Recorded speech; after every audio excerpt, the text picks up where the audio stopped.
May Mendoza update. Yan sa post ng bench. Ang ganda pa nga ni May, no? Ang ganda ng model ng bench. Ang pabango.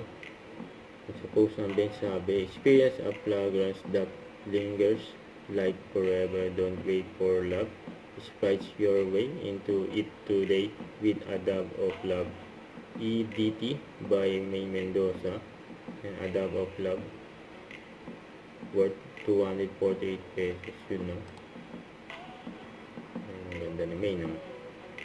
Yung for bench. Wala na endorser ni May ng bench yan. Saka ito pa, ang ganda ng OOTD ni May. Safe Bulaga kanina. Bagong segment. Saka nakamiss yung The Clones. Ayan. Yung mga behind the scene ni May. Yes or no? Nakarang araw sila Bulaga.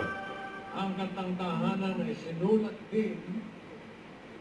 sinulat din ba ng singer ng kantang ito na si Adrian Garcia? Yes or no? Ay, galing.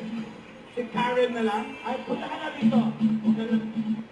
Don't forget to subscribe, click the notification bell for more updates. This is Richard in Action Vlog. Stay tuned for more videos.